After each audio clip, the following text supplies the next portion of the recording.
हम आपसे भी कहेंगे, जब भी भगवान के सामने जाना तो ये 2 बार आप भी मांगना, बाबा किसी स्त्री की गोद खाली ना रहे और किसी पुरुष की जेब खाली ना रहे, भर करने का, भर कर।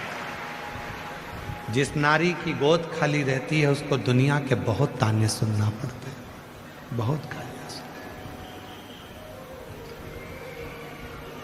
खूब ताने सुनना।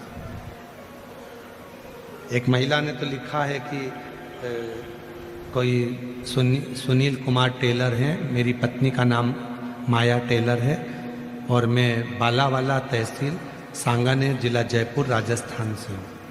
गुरुदेव, विवाह के सालों बीत गए, IVF भी करवा लिया फिर भी औलाद नहीं हुई, सब दूर फिर कर आ गई, तब सीहोर गई, कंकर शंकर की पूजन कर कर सफेद आंकड़े की जड़ का प्रयोग करा, पशुपतिनाथ का प्रयोग करा। सीहोर पहुंचने पर मैंने कंकर शंकर की पूजा की और यात्री विश्राम कर कर वहीं पर रात्रि का विश्राम किया, भूमि पर सो गई, वहां की मिट्टी को शरीर से लगाया, बाबा से कहकर आई, बाबा बहुत सालों से सुनी है गोद। सीहोर वाला बाबा कहता है किसी नारी की गोद खाली ना रहे, अगर मैं तेरे दरवाजे से खाली चली जाऊंगी ना बाबा तो दुनिया ताने देगी। बाबा मैंने एक गलती कर दी, वहां से 2 कंकर उठा कर लिए, पर मुझे क्या मालूम था कि बाबा को क्या लीला करना थी। वो 2 कंकर मेरे घर में आए और मेरा गर्भ ठहर गया।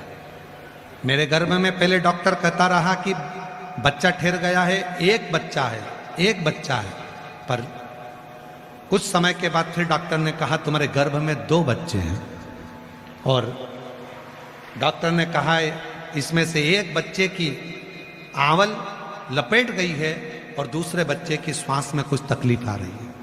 मैंने बाबा का रात्रि के 9:15 वाला 9:15 का 1 लोटा जल वाला आंवले के जल का उपाय किया और बाबा की ऐसी कृपा हुई कि मेरे बच्चे की धड़कन भी आई, आँव भी सही हुई और बाबा की कृपा से मेरे घर में जुड़मा 2 बच्चों ने जन्म लिया, जिसका मैं फोटो लगा रहा हूं।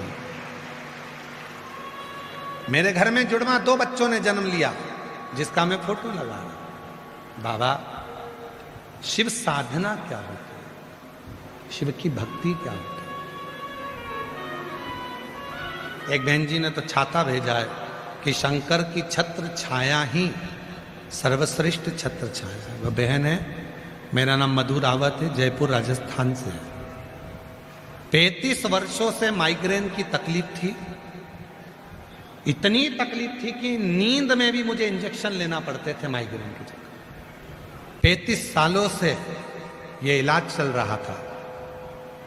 आप विद्याधर नगर में आए, वहां की मिट्टी को नमन कर कर मैंने कथा को श्रवण किया और वहां की मिट्टी लेकर घर आ गई। उसी मिट्टी को रोज थोड़ी थोड़ी लगाती।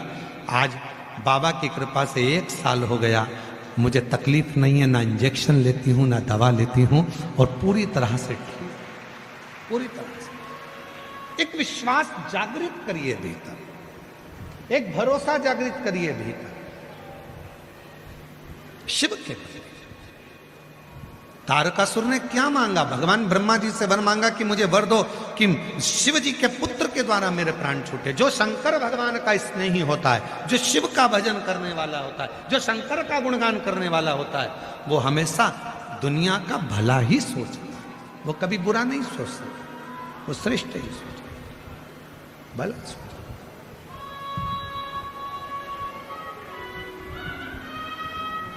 लोग कहते हैं हम शिव जी के मंदिर जाते हैं, लोग हमको देखते हैं, हंसते हैं, ताना कसते हैं, अपशब्द कहते हैं।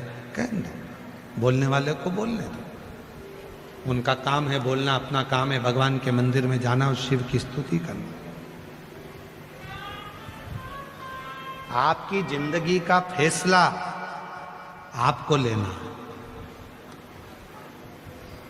अपने घर का फैसला और अपनी जिंदगी का फैसला जब दूसरे लेने लगे तो समझ लेना कि तुम बर्बादी की सीढ़ी पर चढ़ गए, तुम बर्बाद होकर ही रहोगे। अपना फैसला अपन लो, मंदिर जाना है मेरी मर्जी, भजन करना है मेरी मर्जी, नाम जाप करना है मेरी मर्जी, शिव महापुराण की कथा श्रवण करना है मेरी मर्जी, मैं दूसरे के कहने पर नहीं चलती।